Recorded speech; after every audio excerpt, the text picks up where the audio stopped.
నమస్కారం. నా పేరు శ్రీరామచంద్రమూర్తి. ఈ రోజున గురువు యొక్క విశిష్టత గురించి తెలుసుకునే ప్రయత్నం చేద్దాం. మన గురువు పరంపర అనేది పరమేశ్వరునితో మనం ప్రారంభిస్తాం. సదాశివ సమారంభ్యం శంకరాచార్య మధ్యమం అస్మదాచార్య పర్యంతం వందే గురు పరంపర. గురువు పరంపర అనేది మనకే ఏర్పరచుకున్నది కాదు.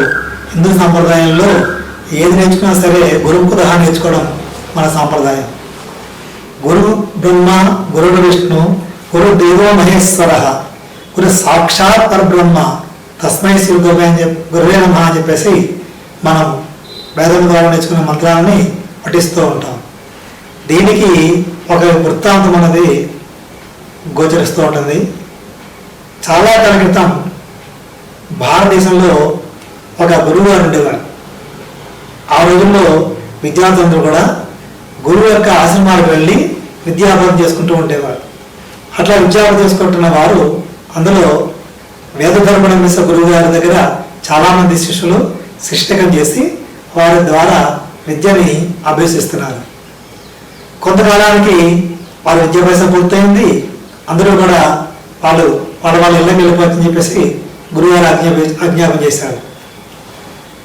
అందులో చివరి రోజు జరిగిన సమావేశంలో గురువుగారు కొంతమంది ఉద్దేశించి ఒక సమావేశంలో విధంగా తెలియజేశారు.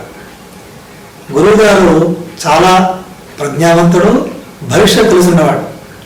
కాబట్టి ఆ మధుధర్ముడు ఏం చెప్పాడంటే, నాయనలారా, మీ విద్యాభ్యాసం పూర్తయింది కాబట్టి మీరు వెళ్ళిపోవచ్చు, కానీ నాకెవరన్నా సేవ చేయాలనుకుంటే మీరు ఒకరు ఉండొచ్చు. ఎందుకంటే భవిష్యత్తులో నాకు కుష్టి వ్యాధి రాబోతాను. ఆ కుష్టి వ్యాధి వచ్చినప్పుడు మీరు ఎవరన్నా నిలబడి సేవ చేస్తాను అంటే ఉండండి, లేదా మీ ఇష్టం అని చెప్పేసి ఆయన వాళ్ళకి ఇష్టానికి వదిలిపెట్టేశాడు. గురువు గారి యొక్క సేవలు లోపం వస్తే పొరపాటు జరుగుతుందని చెప్పేసి చాలామంది శిష్యులు అందుకుని ముందుకు రాలేరు. అయినప్పటికీ అందులో వాళ్ళ శిష్యుల్లో ఒకడు ఉన్నాడు, దీపకుడు ఆయన.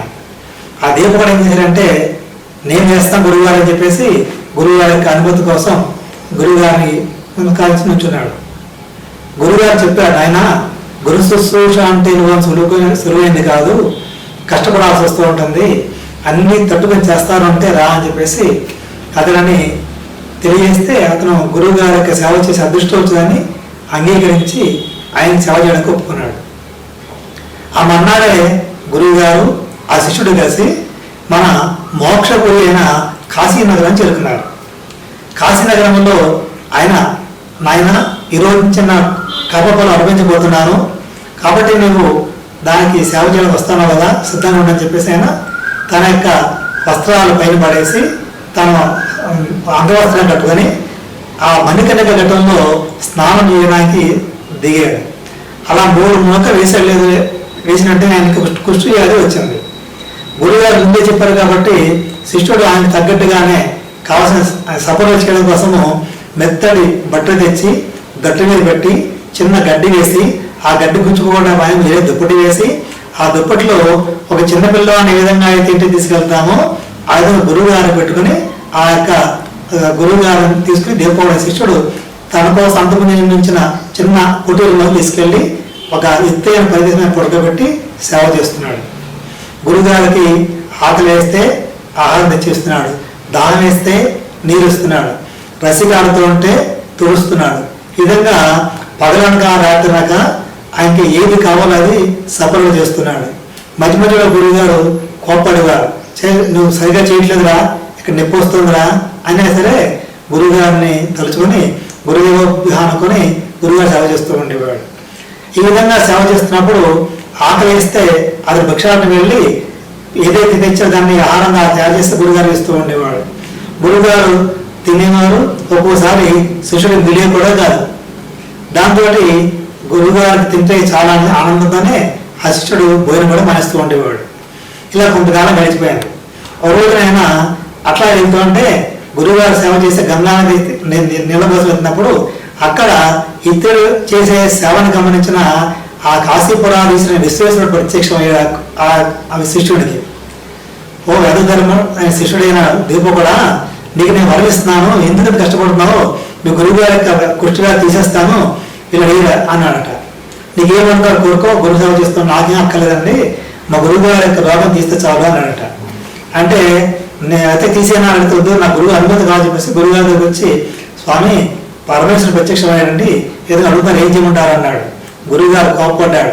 వారు కూడా నీకు ఏం చెప్పానరా, కర్మ అనుభవించాలి తప్ప వాయిదా వేసుకోకూడదు, వాయిదా వేసుకుంటే మళ్ళీ జన్మెత్తాలి, జన్మెత్తే ఇష్టం లేకనే జన్మరాహిత్యం కోసం నేను చేసుకుంటున్నాను, కష్టపడి వెళ్ళిపోని చెప్పేసి గురువు గారు మందలించాడు. అప్పుడు శివుడి దగ్గరికి వెళ్ళి నాకేం అక్కర్లేదని చెప్పేసి గురువు గారు సేవ చేసుకుంటూ నిర్ణయమైపోయాడు. ఇలా కొంతకాలం గడిచిన తర్వాత అతని యొక్క శిష్యరకం యొక్క ఉద్దేశాన్ని బ్రహ్మలోకంలో ఉన్న సమావేశంలో చర్చకు వచ్చింది. భూలోకంలో కాశీపట్నంలో ఒక శిష్యుడు ఇంకా సేవ చేస్తున్నాడే అంటే అది పరిశుద్ధ అని చెప్పేసి చతుర్భుజములతోటి శ్రీమహావిష్ణువు వచ్చాడు. శ్రీమహావిష్ణువు వచ్చి నువ్వు చాలా కష్టపడుతున్నావు, నీ కష్టం నువ్వు జారీ చేస్తోంది, గురువు గారికి డోలం తీసేస్తాను, చేసేనా అడిగట.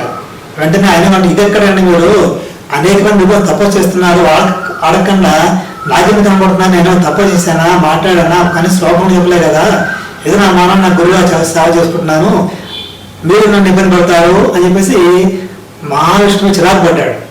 అప్పుడు గురువుగారు చెప్పింది ఏంటంటే, ఓ నాయన నువ్వు చేసిన సేవలోనే మా ముగ్గురిని నీవే దర్శిస్తున్నావు, మీ గురువుగారిలోనే విష్ణుని చూసావు, గురువుగారిలోనే బ్రహ్మం చూసావు, గురుగారు శివుడు చూస్తున్నావు కాబట్టి నీకు ఆ విధంగా మోక్షం అంత ఫలితం వస్తుందని చెప్పేసి మీ అందరూ అడగకుండా దర్శించావు అని చెప్తున్నారట.